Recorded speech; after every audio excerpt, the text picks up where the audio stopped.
Muy buenos días y un excelente miércoles a nuestra invitada de hoy. Paula, ¿cómo está? Muy buenos días. Hola, muy buenos días, Juanita. Lisset, siempre feliz de estar aquí en La Patria con ustedes conversando de esta maratónica campaña. Bueno, iniciemos entonces con la entrevista. Vamos a empezar hablando, Paula, del Parque Tecnológico de Villa María. Usted, cuando fue secretaria de Desarrollo, Empleo e Innovación de Caldas, pues este fue uno de los proyectos de esta secretaría. Y en su programa de gobierno, pues usted lo nombra. Habla de integrar el Parque Tecnológico de Villa María con Manizales como un escenario metropolitano y asimismo en esta sección que usted tiene en temas digitales, de TIC y competitividad, pues usted habla de ofrecer formación en temas tecnológicos, en temas digitales, videojuegos, ciberseguridad. ¿Cómo piensa usted hacer esta integración del Parque Tecnológico de Villa María y cómo piensa ofrecer formación a los jóvenes que quieran de pronto aprender en estos temas tecnológicos?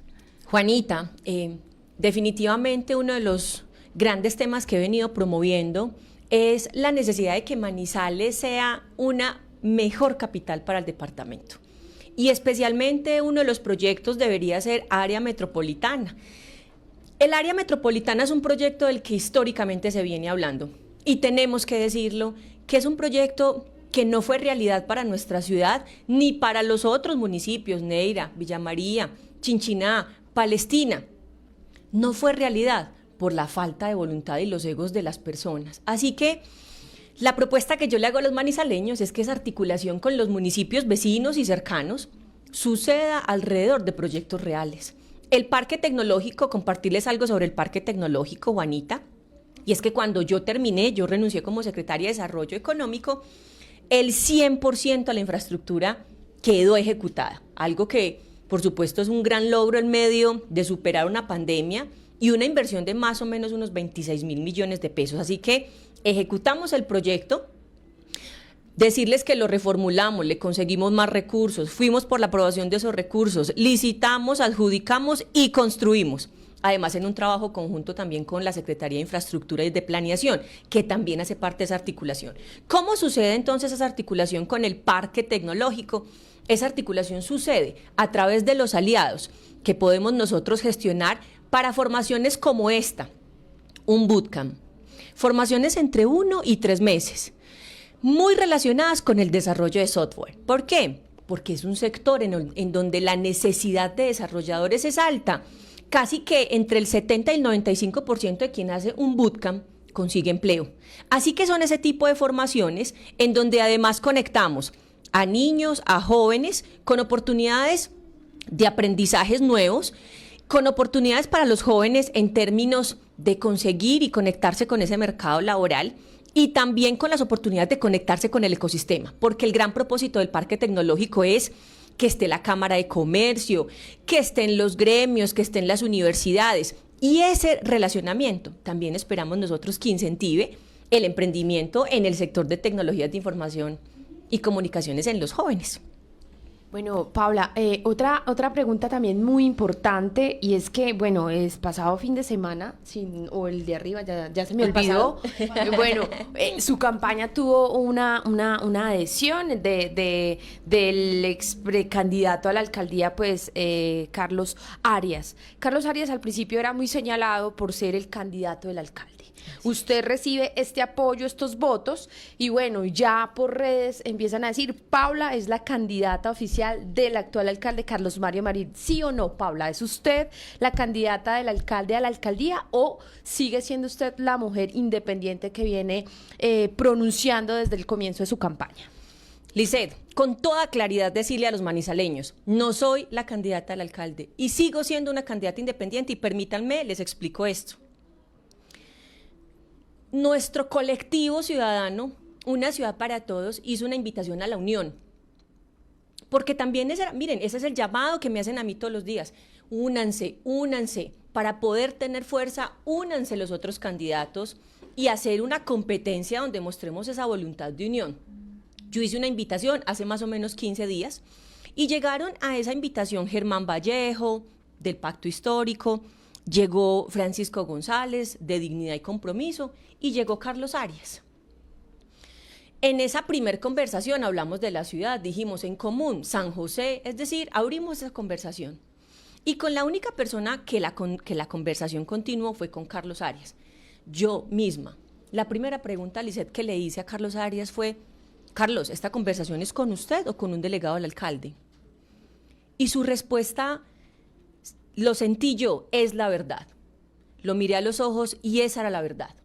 Y me dijo: Paula, si yo fuera el candidato del alcalde, hoy sería candidato y no ex candidato.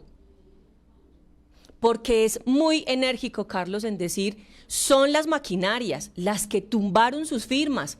Me mostró las pruebas, me contó la historia. Y alrededor de esa historia yo sentí que está la verdad. Además, también hay que decir que es un señalamiento que vienen haciendo inclusive históricamente.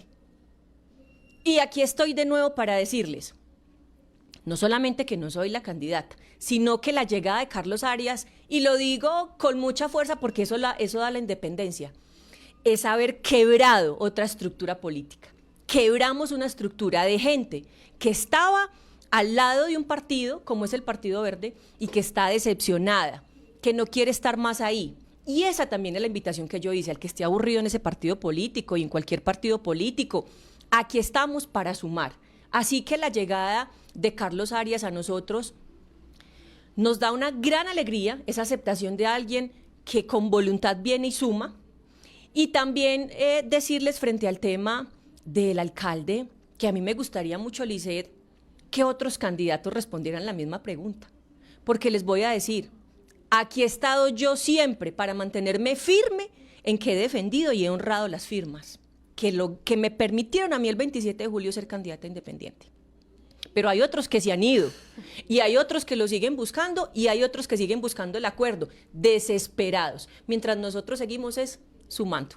Bueno, Paula, usted es la única mujer que está en esta contienda electoral. Son 10 candidatos, 9 hombres. Y podemos decir que hay uno que se perfila, que ya tuvo la experiencia, que ya fue alcalde. ¿Usted cómo ve esta contienda? ¿Cree usted que le puede hacer talle a Jorge Eduardo Rojas para la alcaldía de Manizales? ¿O se siente usted también que él, digamos, puede tener una mayor superioridad ante ustedes, que obviamente pues todos están aspirando por primera vez a este cargo? Lisette, yo siento que la única candidatura, la única campaña que está creciendo es la de Una Ciudad para Todos. Es nuestro colectivo ciudadano y yo creo que eso demuestra que los ciudadanos estamos muy cansados de las maquinarias, porque cuando tú mencionas al candidato de las maquinarias, y lo quiero conectar en donde veníamos en la conversación, de ese lado están los investigados, los condenados, los cuestionados. Yo de ese lado no quisiera estar. De ese lado están promoviendo mucho miedo entre las personas. De ese lado yo siento que hay mucho temor. En cambio, de nuestro lado, que como lo dices tú, es la primera vez que estamos en una contienda electoral, hay alegría, hay esperanza. Todos los días me gano un espacio en el corazón de algún manizaleño que me dice, y yo creo que esta es la gran diferencia, no es que la gente le parezca mejor él que Paula Toro, es que no me conocen. Y por eso yo siempre aprovecho los espacios para decirle a los manizaleños, sí tenemos una oportunidad, sí tenemos más opciones. No de seguir trabajando en lo mismo, con los mismos, a quienes solo les interesa el poder, sino estar de vuelta a trabajar de cerca con los ciudadanos.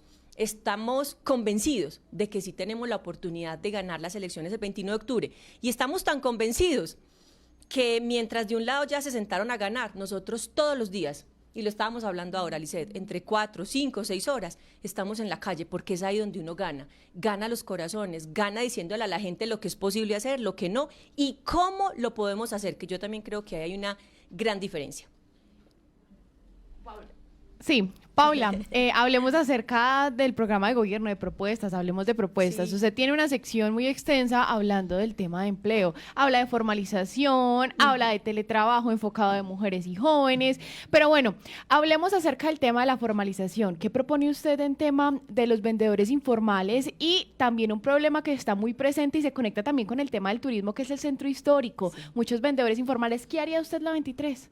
Bueno, Juanita, y para todos los manizaleños, también me alegra mucho poder hablar de las propuestas.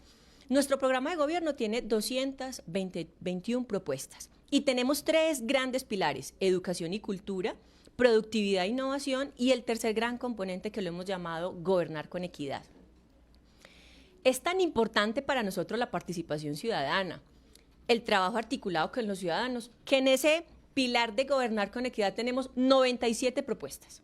Y en las que estás mencionando específicamente, Juanita, además decirles a todos los que hoy nos ven, que hay muchos temas de los que yo he venido aprendiendo, salud, infraestructura, pero de ese tema es de lo que más he aprendido durante mis 18 años de vida laboral, así que me alegra mucho decirles que nosotros entendemos esa relación entre espacio público, turismo, informalidad, y lo vemos como un gran componente social. ¿Por qué? Porque estamos hablando de la dignidad de las personas. Hoy, cuando hablamos de la informalidad en nuestra ciudad, estamos hablando de 72,000 personas que están en la informalidad, que se levantan todos los días para ver con qué pueden volver en la noche a sus casas, seguramente para por lo menos tener que comer.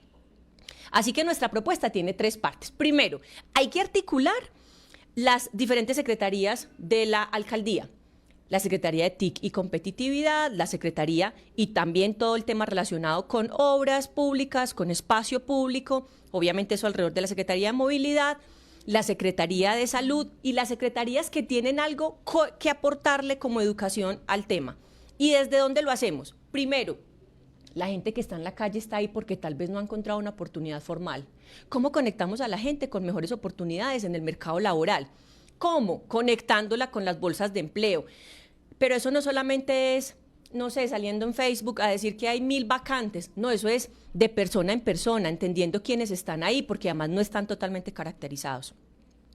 Oportunidades para educarse, y lo decíamos ahorita, oportunidades para educarse para que aprendan a hacer algo que de nuevo los conecte con el mercado laboral, o que les permita desde sus casas, sin tener que ir a ese espacio público, hacer algo inclusive a esas madres cabeza de familia para estar más cerca de sus hijos.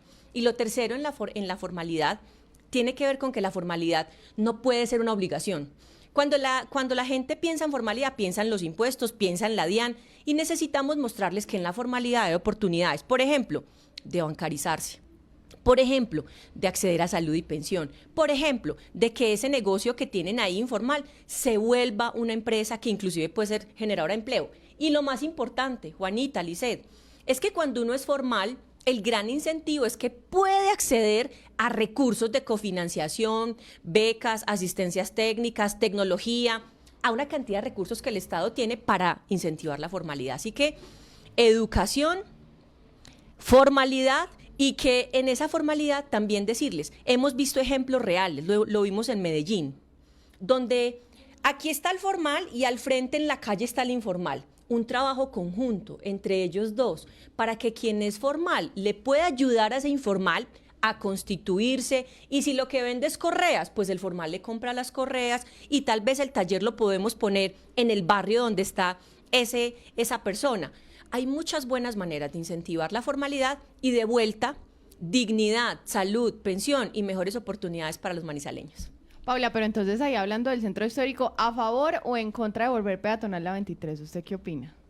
Miren, nosotros hemos discutido mucho el tema del centro histórico, porque además, claro, cuando uno piensa en la informalidad está pensando en la 23, pero tenemos que ir mucho más allá, la plaza de mercado.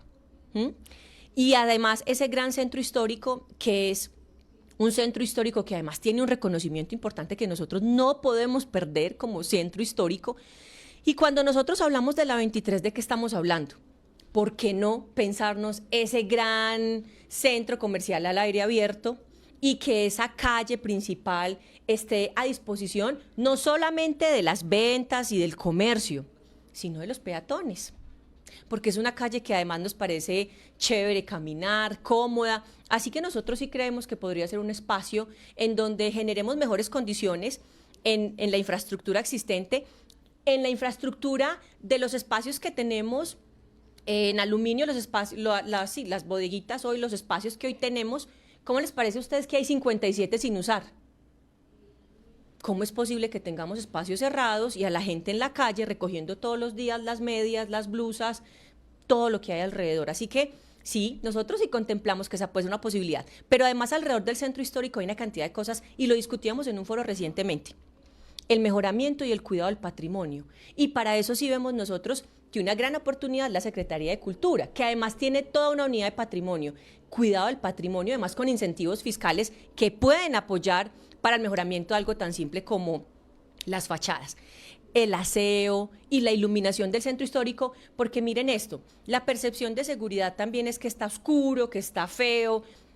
Solo con una estrategia de iluminación tendríamos un centro histórico de día y de noche para recorrer, con esa sensación de que está mucho más seguro. Además hay que reconocer que la Asociación Centro Histórico de Manizales tiene todo un plan y que lo que no han tenido es una administración con voluntad para trabajar con ellos y poner en marcha un plan que además tiene etapas, iniciativas y que lo que necesitan es un trabajo articulado con la administración municipal. Y aquí estoy yo para decirles, y se los dije en el foro, voluntad de una mujer que entiende la importancia del centro histórico como el tema más importante alrededor del turismo de cultura en nuestra ciudad. Bueno, Pablo, usted ya lo mencionaba ahorita y en su programa de gobierno, pues usted dice que va a implementar la Secretaría de Cultura, pero vemos que de llegar usted a la alcaldía, pues va a recibir pues un ICTM que tiene grandes problemas y que no se sabe qué va a pasar con ese ICTM, ¿cierto?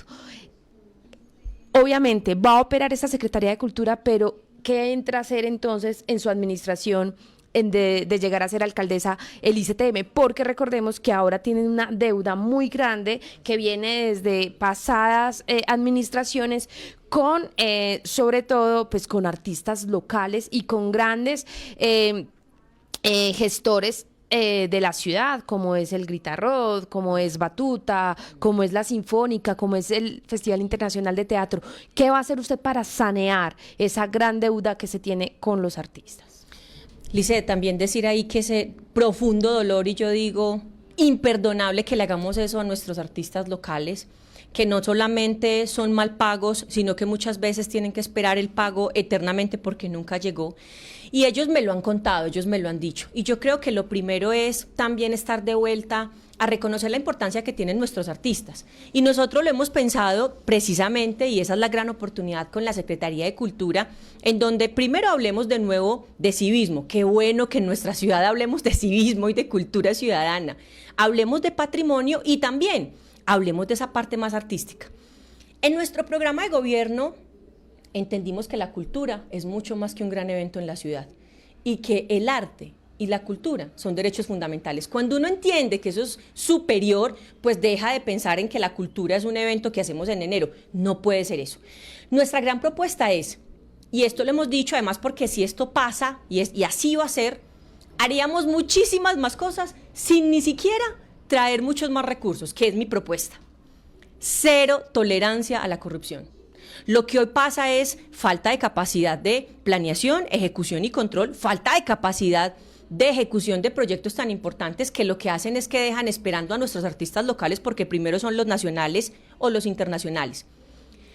Y hemos propuesto nosotros, primero, más recursos e incentivos para el sector cultural en articulación con el Ministerio de Cultura. Y no es que se me ocurrió, es que ya lo hice. Y lo hicimos con el departamento donde incentivos que eran entre 3 y 10 millones llegaban, por ejemplo, para proyectos de teatro, para proyectos musicales, que les empiezan a dar incentivos para generar mejores implementos, mejores condiciones.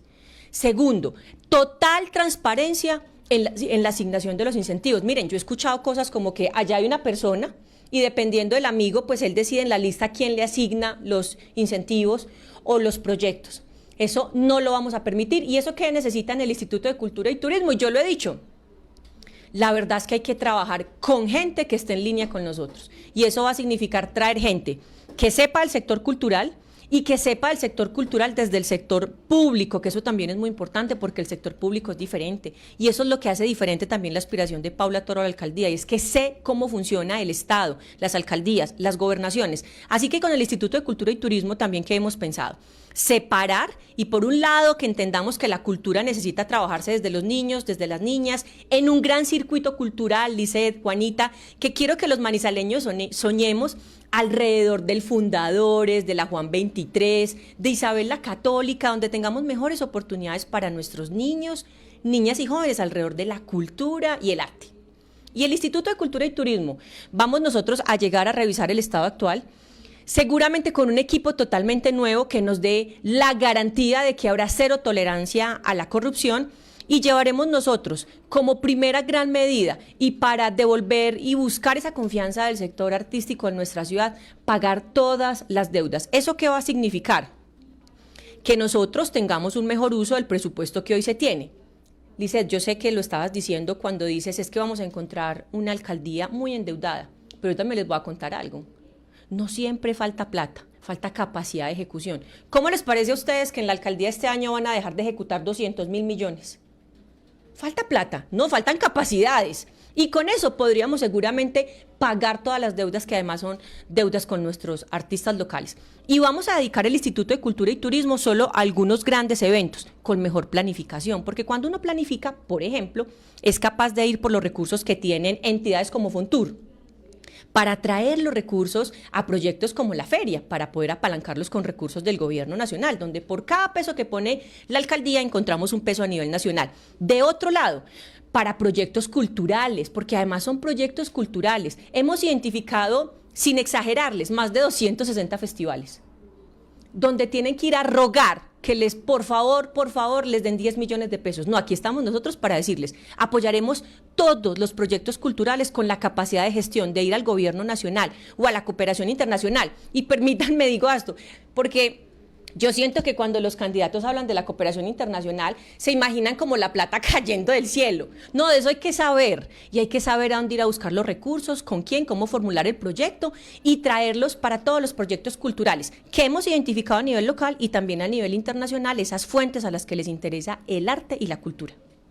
Bueno, Paula, ya la nombraba mi compañera Lizeth, usted es la única candidata mujer a la alcaldía de Manizales y pues una de las pocas candidatas a las alcaldías de los municipios caldenses. Tuvimos un informe la semana pasada sobre eso y precisamente pues usted tiene un capítulo en su programa de gobierno dedicado al tema de la equidad de género. Nos habla de garantizar que la Secretaría de la Mujer pues tenga cifras de impacto en su administración y además de la creación de una Casa Violeta. ¿Cuál sería la diferencia de la creación de esta Casa Violeta de la Casa de Mujeres Empoderadas que ya existe en la ciudad? ¿Y qué haría usted para impulsar la equidad de género aquí en Manizales? Juanita, además que ese es el tema de mi corazón. Y siempre lo digo con mucha fuerza porque cuando hablo de mujeres lo hago de manera decidida, pero además entendiendo la situación de nosotras las mujeres. Y esto va, y lo he dicho en muchos escenarios, esto va mucho más allá de la solidaridad de género, que porque es que yo soy mujer entonces quiero ayudar a las mujeres. Por supuesto que hay solidaridad, amor, y entiendo por lo que pasamos las mujeres. Pero ojo, aquí hay 3 datos fundamentales.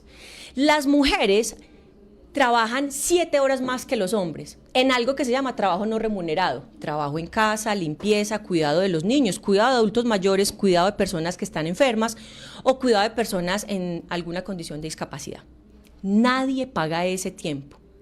Ese es gran parte de nuestro propósito en lo que el mundo llama un sistema de cuidado, y ese sistema de cuidado lo hemos llamado nosotros, y esa es también una gran diferencia, esa gran oportunidad que tenemos alrededor de las casas del cuidado y de la gran Casa Violeta.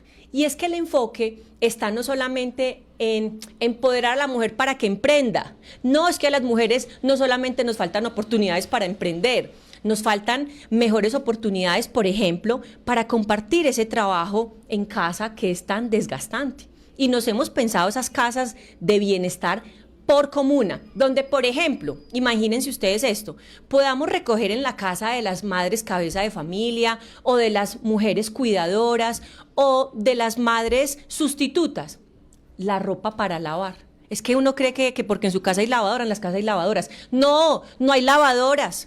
Entonces recogemos la ropa y la llevamos a esa casa del bienestar. Y en esa casa lo que hacemos es que le ayudamos a esa mujer que seguramente además de cuidar, limpiar y cocinar tiene que lavar ropa, a lavar la ropa. Le ayudamos a esa mujer a que si lo que tiene en casa es un bebé y que necesita también un poco de espacio para descansar, yoga, meditación, su bebé esté tranquilo y cuidado en ese mismo espacio, mientras ella tiene un espacio de relajación para ella. O también, si lo que tenemos es a una mujer que dice, oiga, yo no pude terminar el bachillerato, y no son historias, lo he escuchado. Qué bueno que tengamos un espacio para ayudarla a cubrir el cuidado de un niño a quien además le podemos enseñar a pintar, a cantar, a hacer algo que también le llene su tiempo y su vida, mientras la mamá, mientras esa mujer valida el bachillerato. No estamos hablando solamente de emprendimiento, estamos hablando de educación, de acceso a empleo y, por supuesto, de una calidad y un bienestar para nosotras las mujeres. Así que la gran diferencia es que no solamente queremos nosotros hablar de emprendimiento, sino también de formación y de empleo, y algo también que es fundamental cuando hablamos de ese sistema del cuidado, es que necesitamos que las mujeres tengan más herramientas, más facilidad y empezar a crear esa red entre nosotras las mujeres para hablar de temas de violencia de género. Esas violencias que además son silenciosas y que muchas veces las mujeres no levantan la mano. Ese es el segundo dato. A junio del 2023, 452 mujeres se habían registrado un caso en el laboratorio, en el gran repositorio en el que nosotros tenemos acceso para ver qué está pasando con el tema de violencias de género. 452 mujeres denunciaron algún tipo de violencia sexual o física. Así que también esa atención tiene que ser una atención diferenciada porque hay demasiado miedo. Aquí estoy para decirles, vamos a romper esas barreras y ese silencio para poderlas ayudar a superar esas barreras. Y la equidad de género, Juanita. La equidad de género también, cuando yo escucho a los otros candidatos decir, es que tendremos el 50% de las mujeres en la alcaldía. Pues perdónenme, es que eso es de ley, eso no es si quieren, eso es lo mínimo que tienen que hacer. Aquí la gran diferencia, y ustedes pusieron el ejemplo al empezar la conversación, es que no ocupamos los cargos de poder. Entonces ocupamos como los cargos de base y ahí con eso completamos el 50%. Y mi gran compromiso es que los cargos de poder y de decisión, donde está comprobado que las mujeres tenemos más enfoque social, dedicamos más recursos al bienestar o a la educación, generando más impacto y bienestar a los ciudadanos, es lo que mejor sabemos hacer. Así que va mucho más allá del 50%, y aquí estoy para decirles a las mujeres, voy a ser su voz. La ciudad necesita, como ustedes lo hacen en sus hogares, una mujer que cuide de los manizaleños, y estoy para cuidar de los manizaleños y estoy para ayudar de manera decidida a las mujeres. Bueno, a esta hora 7:35 vamos a saludar a nuestro editor de noticias, Fernando Alonso Ramírez, que ya se encuentra conectado. Fernando, muy buenos días, feliz miércoles para usted. Preguntas para la candidata. Claro que sí, buenos días, Juanita, a Lisset, a Paula, bienvenida, aquí los he estado escuchando con mucho juicio. Paula, pregunta, usted habla como toda una candidata a la alcaldía de Manizales, pero las encuestas dicen que en el mejor de los casos va a ser segunda. Si eso pasa, ¿usted va a aceptar la curul del Consejo de Manizales o usted está hecha solo para tomar decisiones ejecutivas? Hola, Fernando, qué bueno escucharte, espero ahora verte para saludarte. Y quisiera empezar esa respuesta diciéndoles lo que realmente creo, además porque uno tiene que creer, primero uno tiene que creer que somos capaces de ganar y que un proyecto ciudadano es capaz de ganar, como lo es nuestro proyecto ciudadano. Y yo quiero hacer este análisis viendo la posibilidad de ganar. Una primera encuesta, que es la gran encuesta ahorita que tenemos, que es la que recientemente también salió en un medio de comunicación, dice que el primero, que es el candidato a las maquinarias, pues claro, salió en el 40%. Fernando, ese es el tope del candidato. Salió con lo que tienen sus maquinarias para ponerle. Ese candidato, además, ya no tiene para dónde crecer. Al contrario, aquí estoy yo, que además esas maquinarias se reúnen y dicen, venga, esta señora, ¿cómo hace para crecer si no tiene lo que para ellos es lo más importante, que son sus estructuras? Entonces, lo primero es que salió en el tope, no tiene para dónde crecer, y al contrario, va a empezar a disminuir ese porcentaje porque la gente se va a aburrir de que no les cumplen, y no lo han dicho, no les cumplen, no les salen, no va a nada, así que la gente dice, bueno, pero entonces, ¿dónde está? Y la que realmente está creciendo, que es la campaña de Paula Toro con su colectivo, con el colectivo Ciudadano Una Ciudad para Todos, arrancamos, Fernando, en el 10%. Tenemos nosotros toda la fuerza, la fe y la esperanza de que la siguiente medición va a mostrar que nosotros crecemos, y en ese crecimiento es donde nosotros realmente vemos la oportunidad este último mes, porque nosotros no tenemos techo. Así como mujer rompo ese techo que nos impone la sociedad, también sé que los ciudadanos se vienen conectando con esa posibilidad real de ganar, con esa posibilidad de que, sin importar que hoy la distancia está 40-10, somos capaces de superarla. Y por otra razón, que va más allá de mi entusiasmo, Fernando, y es que hay un 30% de las personas que no han decidido por quién votar. Y quiero insistir en eso. A esas personas, aquí estoy para que nos conozcamos, para que hablemos, para ir a su casa, para ir al barrio, a la panadería, para encontrarnos, porque los manizaleños sí tenemos una opción. Así que aquí estoy para ganarme también ese 30% de las personas que no han decidido por quién votar, y seguiremos nosotros, como lo hemos hecho hasta ahora, quebrando esas estructuras políticas, porque ahora lo que necesitamos son ciudadanos no disciplinados con los partidos políticos, que me encanta a mí que no hay disciplina de partido, Fernando, y eso es que muchos de los partidos que ya tomaron decisión por el candidato a las maquinarias, muchos, al Consejo de la Asamblea, vienen y me dicen: no voy con la decisión del partido, y me abren espacios cerrados y familiares en sus casas, y en esos espacios gano yo, ganan los ciudadanos. Y lo segundo, decirle a los ciudadanos: no voten con miedo ni con disciplina, votemos con libertad y pensando en cómo ser mejores ciudadanos con nuestra ciudad, que eso es realmente lo que necesitamos. Esa es la democracia. Y Fernando, la verdad, para responder tu pregunta, yo no me he pensado el tema del consejo, porque estoy totalmente convencida de que los ciudadanos vamos a mostrar nuestra grandeza, nuestra libertad y nuestro poder el próximo 29 de octubre votando por Paula Toro a la alcaldía. Bueno, Paula, y en esta misma línea, que su voto para la gobernación es ¿por quién?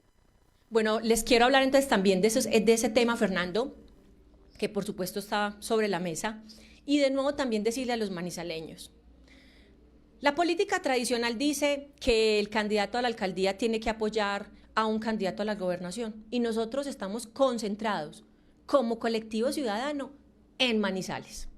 Nuestro gran reto, nuestro gran propósito es Manizales. Así que aquí estoy para decirle a todos los candidatos a la gobernación: invítenme a cualquier espacio, porque a mí la independencia me da la libertad de ir a cualquier espacio donde ustedes quieran que compartamos. Aquí vamos nosotros concentrados, de frente y para adelante, en el proyecto a la alcaldía, sin tomar posición de un lado o del otro. Y lo quiero explicar, Fernando. Es que salir durante un mes, que ya es tan corto, donde lo que yo necesito es contarle a los ciudadanos, no solamente que tengo 221 propuestas, porque además, miren, paréntesis, el programa de gobierno lo escribí yo, no lo saqué de Wikipedia, no lo mandé a escribir o alguien me dicta qué es lo que dice. Lo escribí yo y lo escribimos juntos con lo que escuché durante 6 meses en la ciudad. Así que no solamente sé qué dijimos, sino cómo lo vamos a hacer y cómo ese programa de gobierno es factible. Y por eso yo me concentro en la conversación con los manizaleños en eso, y no, Fernando, en salir a explicar. Es que si me voy de un lado, entonces tengo que explicar que no soy la de los investigados, la de los cuestionados, la de los condenados. Y si estoy del otro lado, que no soy del otro lado de las maquinarias. Mientras yo salgo a gastarme tiempo... La ponen los tibios, y a los tibios no les ha ido muy bien últimamente en la política en Colombia. No, ojo a esto, Fernando. Una cosa es que como colectivo ciudadano, y no te voy a permitir que dejes sobre el ambiente que aquí hay tibieza.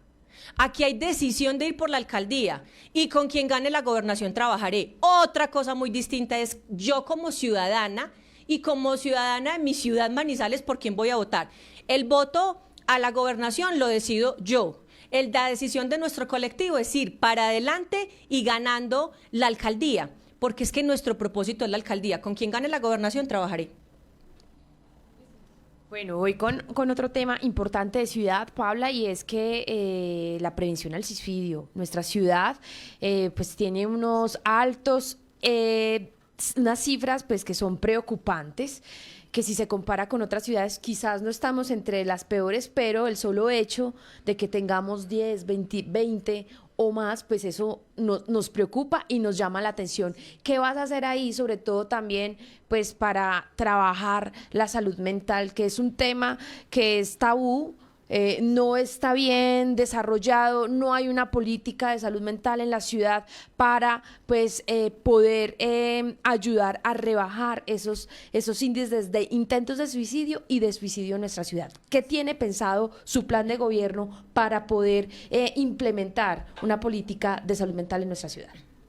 Lisset, así es. Este es un tema tan sensible, y saben que me ha pasado algo muy especial caminando la ciudad, y es que los jóvenes sí levantaron la mano, están levantando la mano para pedir ayuda. Necesito ayuda, ayúdenme. Y de otro lado, las mamás también levantan la mano y piden ayuda en un tema tan importante. Y hay una cifra que a mí, pues que recientemente nos daba Manizales, ¿cómo vamos? Y es que uno muy rápidamente habla del tema, digamos, de salud mental y piensa en el suicidio. Claro, ese es como ese paso final tan duro y tan triste para una familia, pero imagínense este dato, que es sobre lo que yo les propongo que trabajemos. Por cada persona que se suicida, hay 17 personas que lo intentaron, que se lo pensaron. Y yo, para eso, y lo hablamos con muchos ciudadanos, entendimos que el tema de salud mental, por supuesto, necesita un tema decidido de política pública. Sabemos nosotros que se viene avanzando. De hecho, he aprendido recientemente mucho del tema gracias a una persona que está aspirando al consejo y me ha enseñado muchísimo. Y por supuesto sabemos nosotros que trazar la ruta desde la política pública es fundamental porque nos permite articular los esfuerzos, que también hoy pasa, y es que esa red está desarticulada, poner los recursos que necesita no solamente el sistema de salud, sino el sistema educativo, que ahí es donde está la gran oportunidad de esa red de trabajo conjunto y de cuidado, y mostrar voluntad en que este sea un tema que se atienda. Miren, nosotros lo hemos pensado desde la política, que es un compromiso, y lo pusimos, y también lo hemos pensado en ese futuro en el que uno dice, ¿lo alcanzo a ver? No, pero mi propósito es sembrar mejores oportunidades para el futuro de los niños y las niñas, y por eso nosotros pusimos en nuestro capítulo, en nuestro pilar de educación y cultura, bienestar, salud física y mental, porque la única forma de darle otra oportunidad a nuestros niños es que desde ya, por ejemplo, tengan la oportunidad, Lizeth, de la jornada única, que además muchas veces el espacio en la escuela,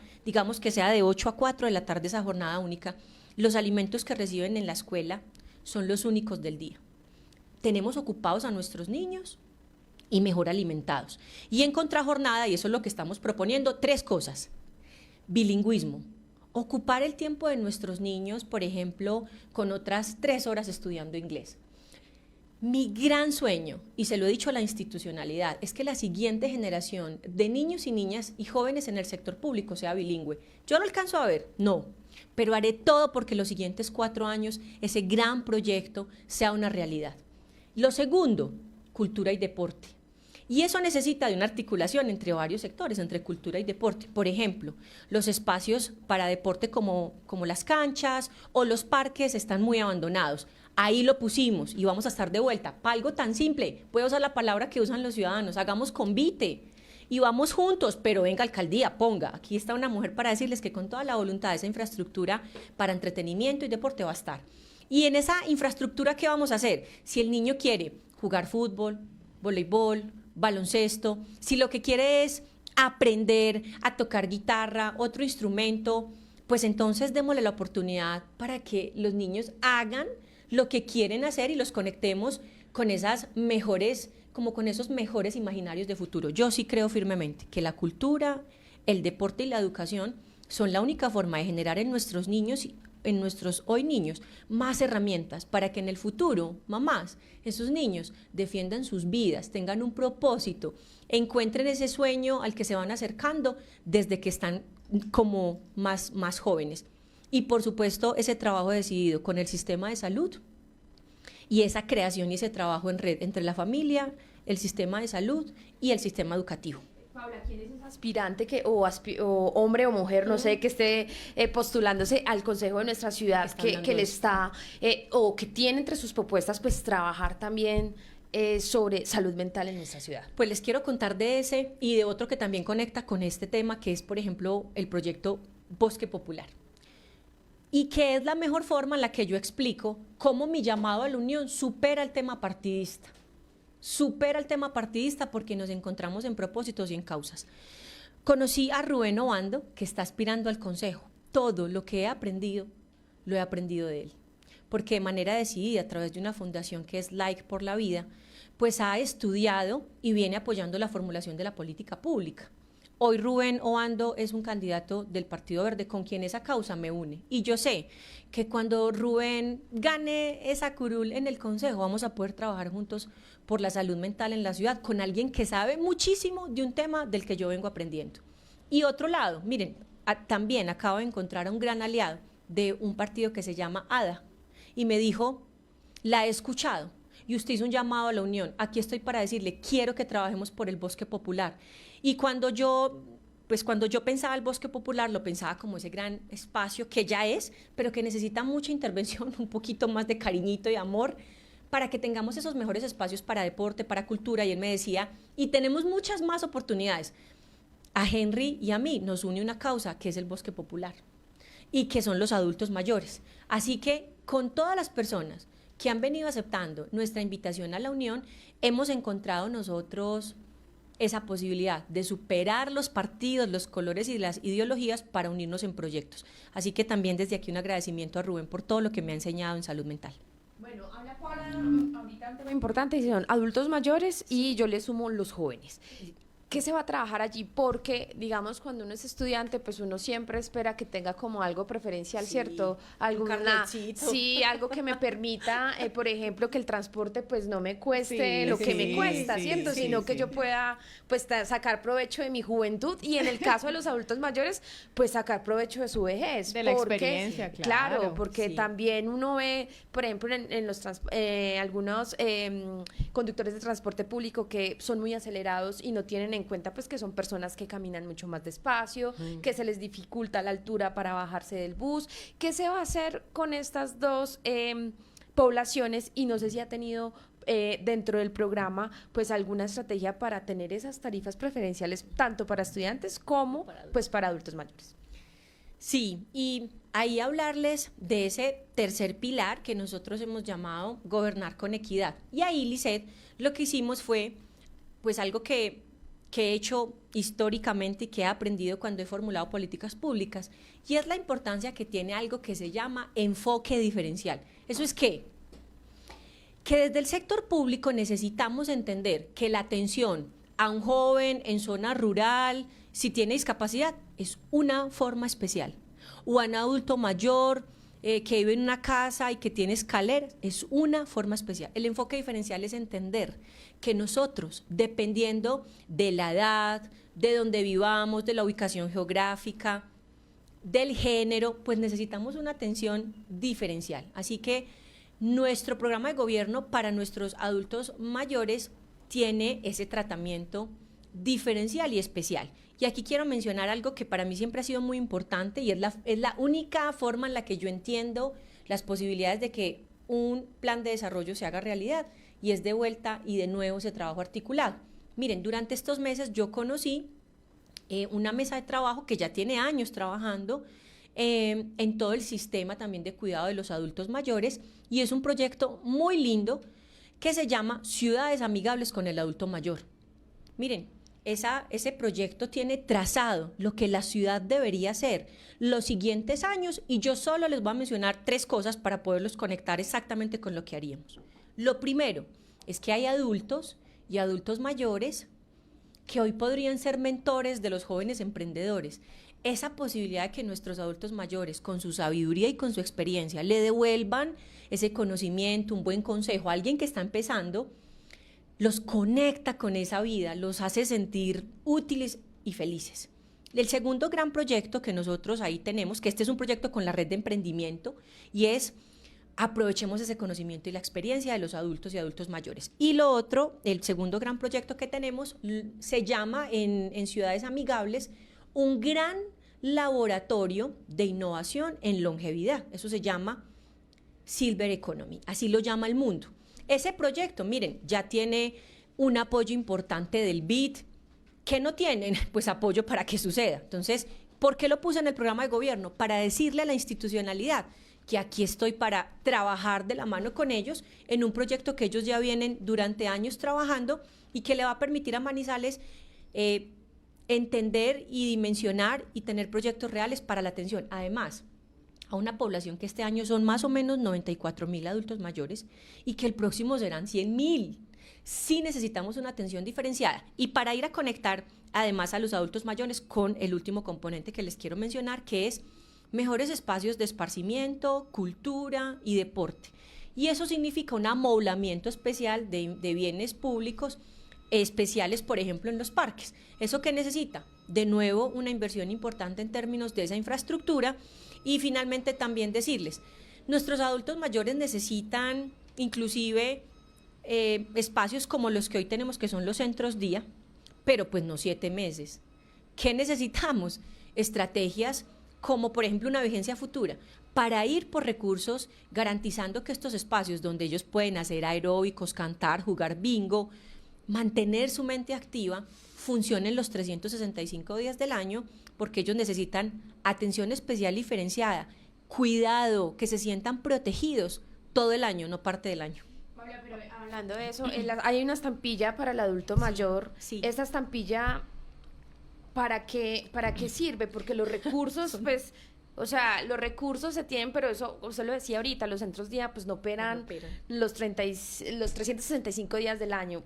¿Qué va a pasar con eso? Imagínense que la estampilla de adulto mayor, yo les acabo de dar una cifra, 94.000 adultos mayores. La estampilla alcanza para generar impacto en 5.000. O sea, eso, miren, como casi siempre en el sector público uno tiene que decir, los recursos son insuficientes, pero también creo esto. Si nosotros esos recursos, y eso es la gran posibilidad que tenemos, y conecto con mi última experiencia laboral, en la Secretaría de Desarrollo Económico de Caldas, por cada peso que tuve de recursos públicos asignados a la Secretaría, lo multiplicamos por 10. Para que podamos tener un mayor alcance, un mayor impacto, en este caso más adultos mayores beneficiados, necesitamos un trabajo conjunto con la institucionalidad, como el gran proyecto de ciudades amigables. Con cada peso, miren, cada una de esas entidades es capaz de poner otro. Necesitamos multiplicar los recursos y eso solo se logra de manera articulada y también gestionando recursos, muchos más recursos, tanto, por ejemplo, del gobierno nacional o de regalías o de la cooperación internacional. ¿Eso qué necesita? Pues saber dónde están los recursos, conocer cómo funciona el Estado y la capacidad de gestionar, de formular y gestionar esos recursos para que lleguen, en este caso, a nuestros adultos mayores, que eso es de lo que yo le digo a los manizaleños, pongo a su servicio. Paula, otro tema, hay muchos temas de ciudad, ¿cierto? Aquí no, si nos quedamos hablando 2 horas, pero otro tema que preocupa y más a 45 días de los Juegos Nacionales es el estado del Estadio Palo Grande, ¿cierto?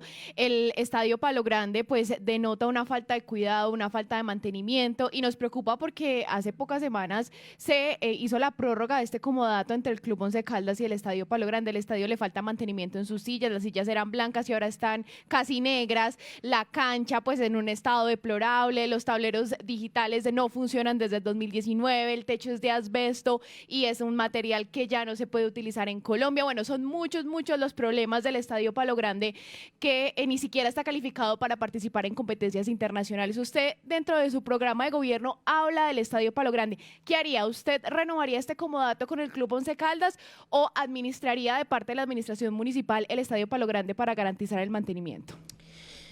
Juanita, definitivamente el Estadio Palo Grande es algo de lo que también me hablan mucho en los barrios y la gente me dice mucho, está totalmente abandonado. ¿Y eso qué va a significar? Y hemos hecho algunos cálculos para poder también entender qué significa ese mantenimiento del Estadio Palo Grande e inclusive tenerlo en condiciones óptimas. Y no estamos hablando de menos de 25.000 a 30.000 millones de pesos.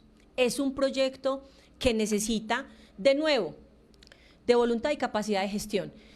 Hemos ido nosotros al estadio e inclusive, y tengo pendiente esa conversación por abrir con el Once Caldas, porque es que ahí tenemos un vecino que tiene que ser un muy buen vecino con esa infraestructura y un amigo, porque yo creo que no hay un amor más profundo en los ciudadanos que el amor por el Once Caldas. Así que lo que nosotros creemos también ahí, Juanita, Lisset y quienes nos están viendo, es que de nuevo a veces como que se anteponen mucho los egos, como es que yo soy, y el otro también se para en su esquina y dice, y yo también soy.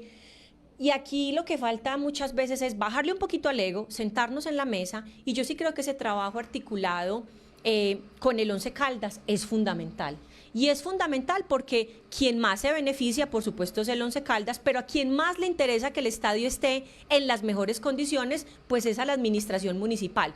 De hecho, lo puse y alguien hacía un análisis de los programas de gobierno y en mi programa de gobierno es un renglón muy importante porque el trabajo no solamente Juanita y Lisset con el estadio, sino también aquí permítanme conectarlo con esa gran apuesta por la infraestructura deportiva que se los mencioné ahorita en conexión con salud mental y con la importancia de estos espacios que a veces pueden ser los únicos espacios de entretenimiento y esparcimiento en familia, el Estadio Palo Grande.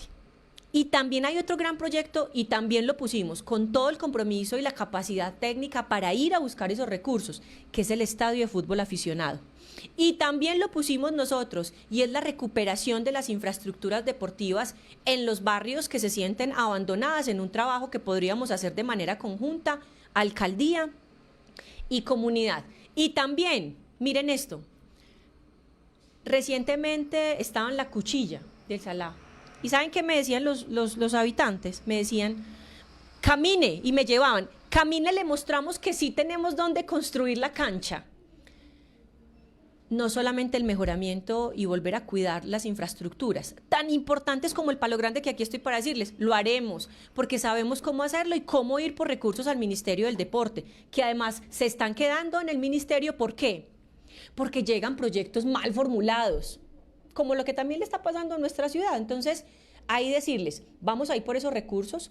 Estamos explorando además otras fuentes que nos permitan apalancar no solamente el mantenimiento, porque ustedes lo están diciendo, esto no es pasarle un trapito a las sillas, esto requiere intervenciones estructurales en el estadio, y lo dijimos en nuestro programa de gobierno, la infraestructura existente deportiva para que la recuperemos, y la que no existe, donde las familias hoy no tienen a dónde ir o llevar a sus niños, también estaremos nosotros de vuelta. Esa infraestructura deportiva tiene un sentido profundo alrededor del espacio de esparcimiento y vida de las familias. Bueno, Paula, otro tema también importante en nuestra ciudad, pues es la seguridad, la inseguridad que estamos viviendo. Se están volviendo, digamos, repetitivos los hurtos en la ciudad, y algunos ciudadanos pues exigen un poco de más de pie de fuerza. En su gobierno, ¿cómo va a manejar y a controlar para evitar, pues obviamente, que se dispare la inseguridad en nuestro país, en nuestra ciudad, sobre todo en las noches? Hay algunas zonas que de verdad son muy oscuras de transitar. Después de las 7 de la noche uno le da miedo, pero ¿qué se va a hacer desde allí para obviamente mejorar este indicador? Lisset, cuando en Una Ciudad para Todos hablamos de seguridad, y esto es un enfoque que yo sí siento que es muy diferente a esas seguridades de la fuerza y desde esa fuerza que queremos llevar a la ciudad, nosotros lo entendemos desde la seguridad para el cuidado y la protección de la vida. Y cuando uno entiende que es la seguridad para cuidar las vidas de los ciudadanos, entiende que vamos mucho más allá de la fuerza pública. Por supuesto, ese trabajo articulado con la fuerza pública es fundamental. ¿En dónde? En un mejor aprovechamiento de la fuerza pública. Lo veía en Malabar. La semana pasada estuve en Malabar y me decían los habitantes, mire, si tuviéramos a un policía haciendo ronda en el puente que conecta Malabar con el cruce a Villa María, qué distinta sería nuestra vida. Y ¿eso qué significa? Mayor coordinación con la fuerza pública, pero además también dejar la generalidad de entender que la respuesta es más fuerza. No, eso es que ni siquiera han ido pues y no saben dónde se necesita un policía y para qué. Entonces aquí estoy para decir que ese trabajo articulado entre la comunidad y la fuerza pública es fundamental, porque tenemos que ser, y esa es nuestra segunda gran propuesta, Lisset, tenemos que ser cuidadores de la ciudad. En estrategias que me han contado inclusive a mí los taxistas, muy simples, por ejemplo, un chat entre los bomberos, la Cruz Roja, los celadores en los barrios, las juntas de acción comunal, la policía. Pasa algo y tenemos un medio para escalar rápidamente que está pasando algo. Eso es muy simple y necesita de coordinación entre la comunidad. Y hay otros puntos que lo vemos más nosotros precisamente desde esa ciudad del cuidado y donde somos mejores ciudadanos, que es la estrategia de iluminar la ciudad. La percepción de inseguridad está muy relacionada a lo que siento en algún espacio, que puede que hoy no me pase algo, pero que siento miedo de pasar una calle porque hay una iluminación muy bajita, muy pobre o no hay. Y esa estrategia de iluminación la pusimos nosotros como una estrategia para incrementar esa percepción de seguridad que por supuesto en nuestra ciudad eso es tan importante. Y de otro lado, también decirles que eso conecta con temas medioambientales porque estamos pensando en hacerlo muy bien. Y finalmente decirles con respecto al tema de seguridad que también sí estamos convencidos nosotros, que además de ese trabajo en comunidad, articulado con la fuerza pública, es un tema en el que también queremos pensar en la tecnología. La tecnología, desde cámaras, miren, me contaban también, y porque yo pregunto mucho por estos temas más sensibles, se robaron una mascota. Imagínense ustedes el sufrimiento que eso es para una familia, para una niña, muy cerca del bosque popular. No, las cámaras no funcionan, casi ninguna cámara funciona. Entonces, también aquí lo que yo creo es estar de vuelta en una estrategia decidida que incorpore tecnología para que podamos nosotros también de manera central y de la mano y coordinado con la fuerza pública tener esa visión integral de la ciudad que nos permita una atención inmediata a esas situaciones donde un ciudadano se está sintiendo vulnerado, inseguro o que inclusive pues su vida puede estar en riesgo. Fernando. Ya, usted sabe que a mí esto no es como Paula, que hace tan fácil con la tecnología, a mí me cuesta. No, Paula, lo primero que quiero preguntarles, con este alcalde hizo una cosa terrible, y fue que para muchos inhabilitó a los jóvenes, en el sentido que mucha gente no está creyendo es para darles el voto. Usted forma todavía parte de esa franja de juventud. ¿Cómo convencer a los mayores, sobre todo, de que los jóvenes sí pueden tomar decisiones bien y gobernar bien? Fernando, muchas gracias. Gracias, porque en verdad sí me siento muy joven y muy llena de vida y de fuerza en mi vida. Y yo creo que no es menor este dato. Miren, yo tengo 42 años. Yo creo, pues más o menos calculo, yo creo que por ahí unos 10 más que el alcalde, y eso ya hace la diferencia, porque eso significa no solamente que tengo 42, sino 18 años de experiencia además específica y relacionada con el sector público, y por eso quisiera responder, Fernando, esta pregunta desde ahí, desde decirle a los jóvenes que tal vez tienen unos sentimientos de frustración porque no solamente apostaron por un alcalde joven, sino como ese inmenso dolor que de vuelta esa apuesta y esa decisión que ellos tomaron pues no significó grandes beneficios para los jóvenes.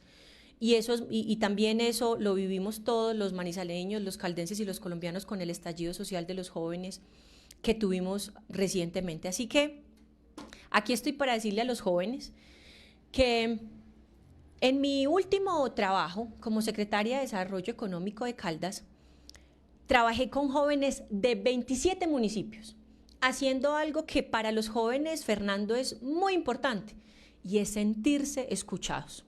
Porque muchas veces uno supone qué es lo que los jóvenes necesitan y no se sentó a escucharlos. Yo me senté a escuchar a jóvenes de 27 municipios y en ese trabajo articulado que hicimos con ACOPI, con Caldas Joven, en todo el departamento, logramos entender tres grandes necesidades y llamados que ellos nos hacían. Miren, oportunidades para estudiar, oportunidades para emprender y oportunidades para trabajar.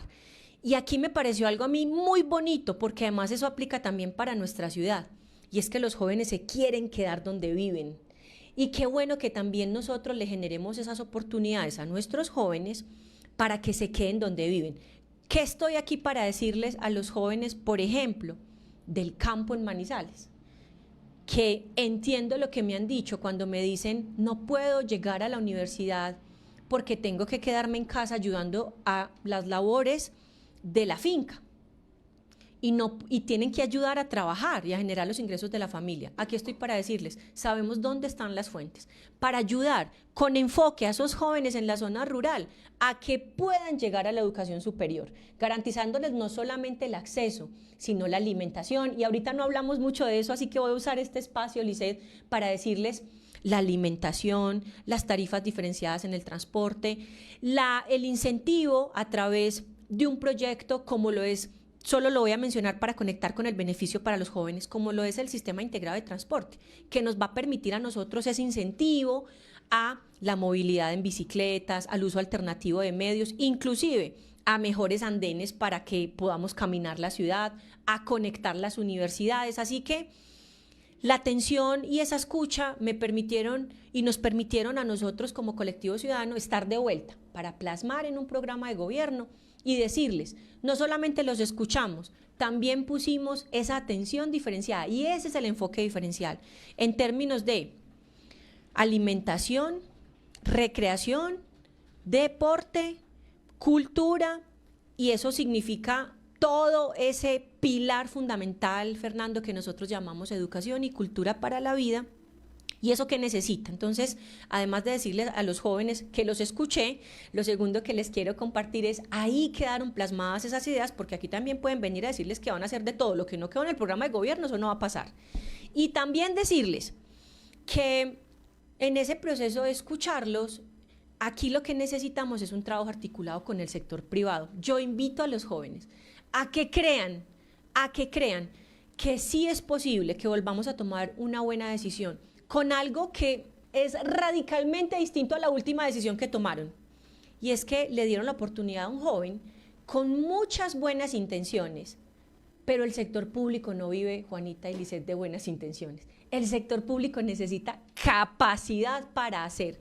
Y esa capacidad es la que sí les pongo al servicio a los jóvenes con esos 18 años de experiencia para que trabajemos juntos. Además que también lo hicimos en temas como el emprendimiento, donde apoyamos la creación de empleo, de empresas para jóvenes, en el que dinamizamos esa relación entre el sector público y privado para escucharlos y atenderlos de manera diferenciada, o para que emprendamos que sabemos a dónde ir por esos recursos, o para encontrar empleo con algo que existe y que no usamos, que son los incentivos tributarios, los beneficios tributarios por la contratación de jóvenes cuando ese empleo es el primer empleo, por mencionarles algunos. Paula, el llegar en una eventual alcaldía suya, pues las posibilidades de que tenga un consejo mayoritario a favor suyo son mínimas, son casi prácticamente inexistentes, porque no conocemos las listas que apoyan a Paula Toro. No me diga que no, que usted no va a transar con el consejo, porque ese es el cartazo. Yo le pregunto es por el cómo. Si usted llega al consejo, este consejo de Manizales se volvió un consejo de microempresas electorales, donde el clientelismo y la negociación uno a uno viene desde hace mucho rato, no solo de esta alcaldía. Entonces, en caso de que ese consejo se le pare en la raya y no le apruebe sus proyectos, ¿usted qué va a hacer? Fernando, el consejo, definitivamente eso es como la junta directiva. Yo lo primero que creo, y estoy segura ahí, Fernando, es que viene una gran renovación. Yo he estado en la calle y en la calle me encuentro con personas y ahí es donde empiezo a responder la pregunta. Tenemos que ser capaces de encontrarnos en las causas. La salud mental, el bosque popular, los adultos mayores, el medio ambiente, el cambio climático, los jóvenes, las mujeres. Y yo creo que hay que tenemos que hacer, y yo espero que esa renovación, y ojalá sea una gran renovación en el Consejo, nos permita superar los temas partidistas para que también ellos entiendan, y me encanta esa palabra que usaste, microempresas, o sea, perdón, pero el Consejo no es para eso. Y yo siento que en esa renovación van a venir esas oportunidades de cambio donde nos encontremos en esas causas y que en esas causas podamos trabajar juntos. Y que cuando tengan de verdad que decir, vamos a hacer oposición porque lo que está proponiendo la alcaldesa no trae beneficios, no tiene impacto, no se puede, y lo analizaron y lo estudiaron, ahí estaré también para trabajar y entender que si hay cosas que el Consejo definitivamente no aprobó, pues no aprobó. Pero yo sí hago esta invitación, Fernando, y es precisamente a que en ese consejo, y tú no solamente lo dijiste, sino que lo quiero complementar, es que Fernando y todos los que nos ven, los partidos políticos dejaron de ser los espacios donde se defiende la ideología. Los partidos políticos son plataformas para tener candidatos al consejo, a la alcaldía y las diferentes corporaciones. Y además se volvieron las grandes plataformas para defender intereses particulares. Y yo no estoy aquí ni para defender intereses particulares, ni para defender intereses personales. Por eso yo sí creo que esa voz de las mayorías, de los ciudadanos, aunque yo no tenga ni un listado del consejo, ni tenga tantos amigos en ese escenario, yo creo que tenemos que hacer lo correcto después de ser elegidos. Y además, Fernando, y con esto termino, yo sí creo, y lo mencioné ahorita, y es que hoy los partidos políticos no son capaces de lograr esa disciplina que en otra hora lograban. ya no tienen esa fuerza. Y aunque no nos une un partido político, yo les quiero decir que sí tengo un cuadro y un esquema muy chévere, donde muchos partidos políticos tienen personas en esas listas con quienes yo sé que llegando ellos, independientemente del partido, podemos trabajar, porque esas personas creen que yo, como mujer, puedo ser una buena alcaldesa, y yo también creo que ellos pueden ser lo que hoy merece nuestro consejo, personas que estudien, serias, que defiendan las causas, que presenten proyectos y que de verdad hagan su trabajo cuando estén en el consejo. Bueno, Paula, voy a transmitir 2 preguntas de los oyentes que nos han dejado en los comentarios. Nos han dejado bastantes, muy activos, sí, pero vamos a transmitir 2 que están pues muy similares y que se han repetido. Una, pues don Bruno Campo nos habla de un caso en específico, nos habla del barrio Solferino donde se están realizando piques ilegales y donde las motocicletas pues están arriesgando la vida de los niños y de los adultos mayores. Y relacionado con esa pregunta, también doña Marta Lucía Luna nos habla de la movilidad en Manizales. ¿Qué hacer con el tema de los piques ilegales y también con el tema de la movilidad? Bueno, responderles también con toda claridad. Y ustedes ya lo han escuchado hoy.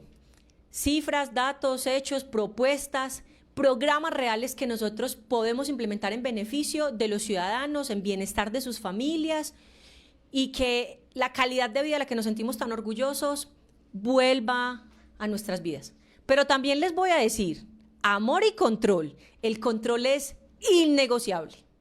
Y eso, aquí también estoy para decirles que no vamos nosotros a permitir que además esté en riesgo de nuevo la vida de los ciudadanos. ¿Qué falta? Control. Si sabemos dónde pasa, a qué horas pasan, en qué barrios, pues hagamos mejores circuitos de recorrido para impedirlo. Y también aquí decirle a los ciudadanos sin temor, mire, si su vecino es el que tiene una de esas motos, tranquilo, denúncielo, que mientras tengamos nosotros las herramientas para controlarlo, usted y su barrio van a estar seguros. Así que el control es innegociable. Y quiero usar esa misma palabra para la movilidad. En movilidad hemos pensado en 3 grandes aspectos, Juanita, Lisset, que tienen que ver con lo siguiente: control. No podemos nosotros seguir permitiendo que la gente se parquee en la avenida Santander, se baje, vaya, compre el pan y vuelva. No, eso no puede pasar, porque eso además es un tema de falta de cultura ciudadana. Así que con control estaremos nosotros para no permitir cosas que parecieran menores, pero que de verdad complejizan la movilidad, como el mal parqueo. Lo segundo, una gran estrategia de civismo y de ciudadanía, porque también se nos ha olvidado cómo parar y ceder la vía para que la gente pase, cómo nosotros ser mejores conductores respetando los límites de velocidad. Una gran estrategia, porque sí creo que es desde el civismo donde vamos nosotros también a recuperar nuestros espacios en la ciudad. Y lo tercero es decirles, el sistema integrado de transporte. Es el gran proyecto que tal vez podría ser uno de los más grandes, 1.3 billones. Tenemos que ir por los recursos al gobierno nacional, pero además unos pasos previos, como es lograr que el proyecto sea un COMPES. ¿Qué es eso? El documento que reconoce a nivel nacional el Consejo Nacional de Política Económica y Social los grandes proyectos. Necesitamos que el sistema integrado de transporte de Manizales sea un proyecto estratégico. Ya está en el plan de desarrollo, vamos para que sea COMPES, y logrando esa política empecemos una ejecución que nos permita mejores vías, integrar los diferentes sistemas de transporte, cable aéreo, el colectivo, los particulares, y que de esa manera también esa movilidad, que yo no les voy a decir qué va a pasar mañana, porque hay que decirle la verdad a los ciudadanos. Durante los siguientes 8 años estaremos en la implementación del proyecto. Y también lo tercero, hoy existe en la ciudad un centro de tecnología para mejorar la movilidad. Ahí viene, también ya no lo estudiamos. En una siguiente etapa, la semaforización. Por ejemplo, con algo que nosotros leímos que son las olas de verde. ¿Qué necesitamos? También no suponer que es que vamos a llegar y todo está mal. No, lo que esté bien lo vamos a seguir haciendo, porque lo correcto es darle continuidad a lo que está funcionando. Y en ese proyecto del Centro de Tecnología de Movilidad vemos grandes posibilidades como lo que viene, y es un control desde la tecnología de la semaforización.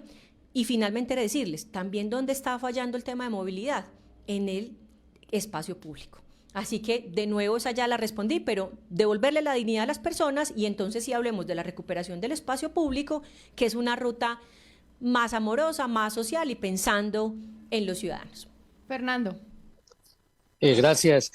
Paula, yo quiero volver al principio, porque usted arrancó muy enfática diciendo que usted no es la candidata del alcalde, y eso pues quiere dejarlo muy claro. No obstante, yo le tengo que contar que de lunes hasta ayer, 5 personas, porque me puse a hacer la cuenta cuando la escuchaba, me dijeron, yo iba a votar por Paula, pero ya no, después de la noticia de recibir a Carlos Alberto Arias. Y es que para la gente es difícil. Carlos Alberto Arias fue 3 años secretario de esta administración a la alcaldía. Paula fue secretaria de este gobernador. Ellos dos son reconocidos como miembros de Mauricio Liscano. Entonces, usted no es la del alcalde, no es la del gobernador, pero es la del Liscano. Fernando, aquí estoy para empezar y terminar de manera enfática con esa pregunta. Y mire, Fernando, vengo desde que renuncié respondiéndola. No, pues imagínense, calculen lo que ahora está pasando. Y quiero aquí complementar con algo que no dije iniciando. Esa historia que se está creando es una historia que se está moviendo, de hecho, de manera oscura, casi que intimidante, a través de WhatsApp. Así que al que no existe, al que no tiene cara, al que no es capaz de darme la cara para decirme lo que me tiene que decir, yo no tengo a nadie para responderles.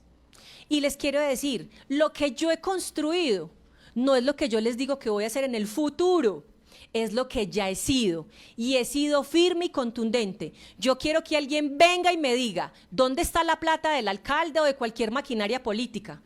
Pues porque aquí hay una campaña independiente, y eso no solamente significa libertad, eso significa austeridad. Les quiero contar, mi campaña de recolección de firmas, muéstrenme, porque si ustedes tienen algo para decir, denuncien y dejen de especular, porque además eso lo están haciendo, Fernando, los partidos políticos que tienen mucho miedo de que Paula Toro está creciendo y les va a ganar, porque les vamos a ganar, eso estoy inmensamente yo convencida y segura de que eso va a pasar. ¿Y saben por qué tienen miedo? Porque tienen miedo de perder el poder. ¿Y saben por qué también ellos tienen mucho miedo? Porque la gente ya no les está creyendo. Así que lo que viene de estos partidos políticos, maquinarias tradicionales, que están haciendo una guerra sucia, no es tan fácil de que la gente lo crea, porque lo que yo ya soy, ya lo he construido. Y mis cuentas en cuentas claras son transparentes. Y la financiación de mis firmas la logré con mi familia, mis amigos y empresarios, de hecho, microempresarios que creyeron en mí. Hoy, miren la ciudad.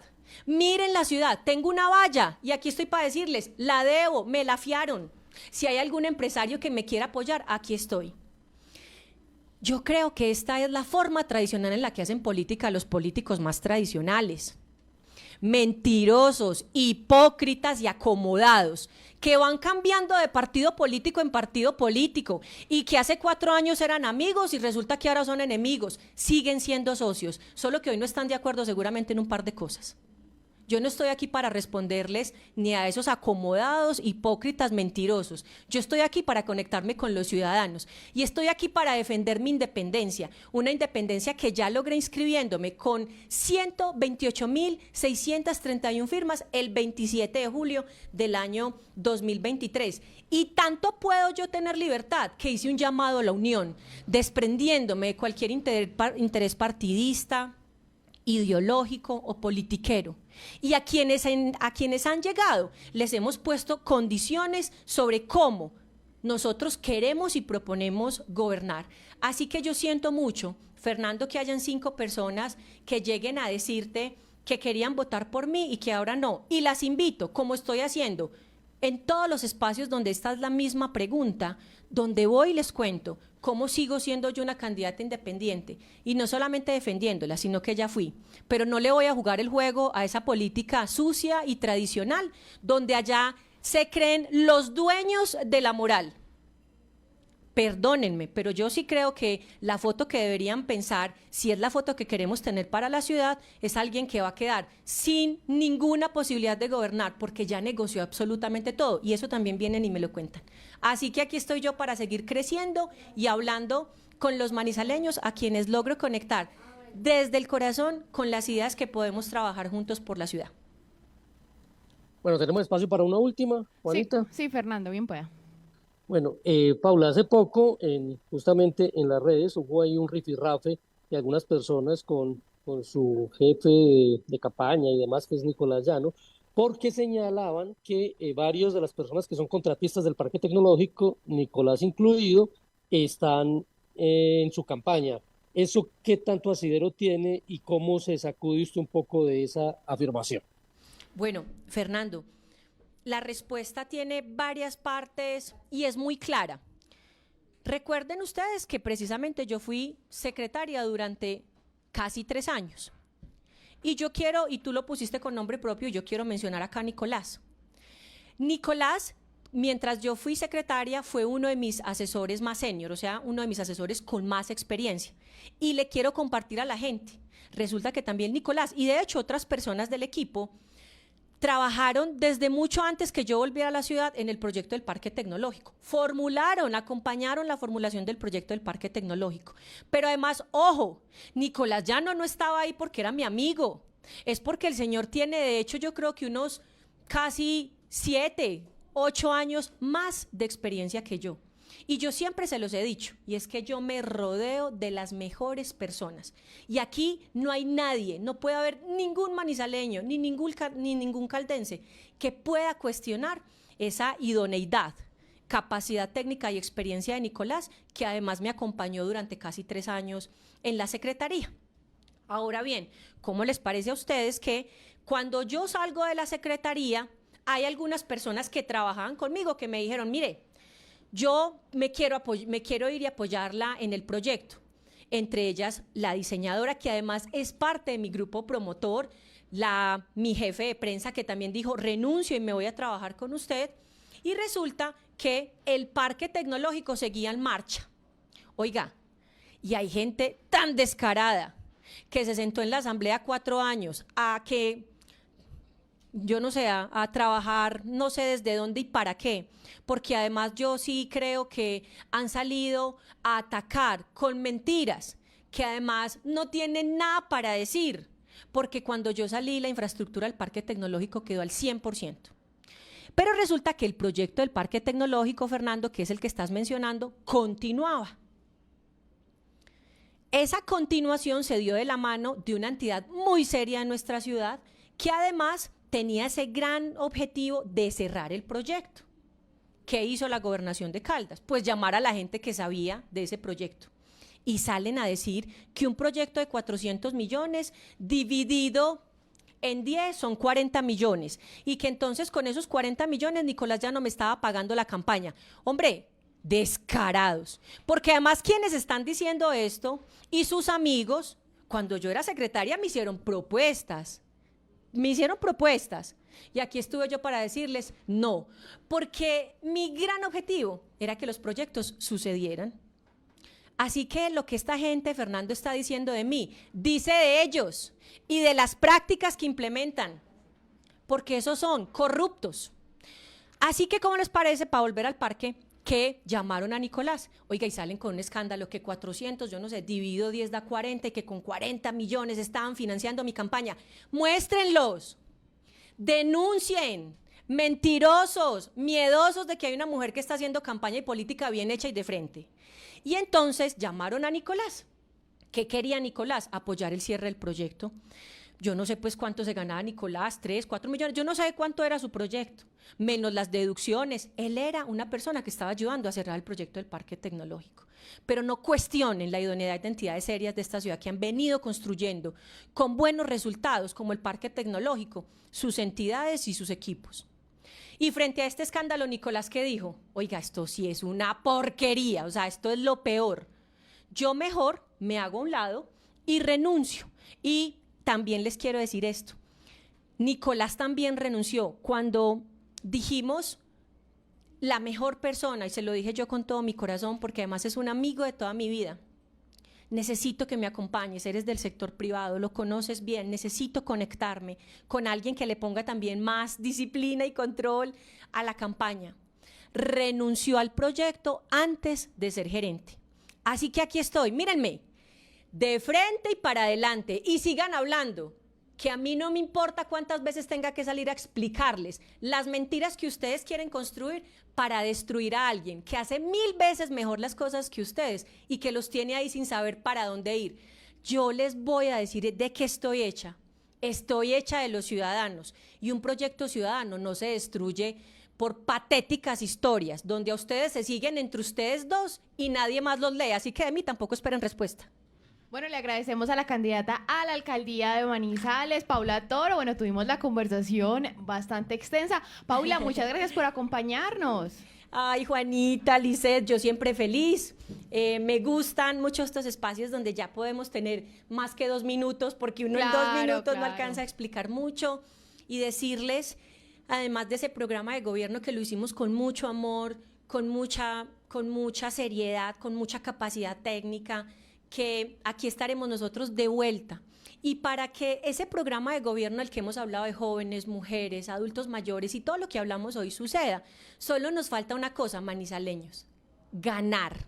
Así que ustedes y nosotros tenemos la libertad y el poder de elegir a Paula Toro, alcaldesa de Manizales, el próximo 21 de octubre.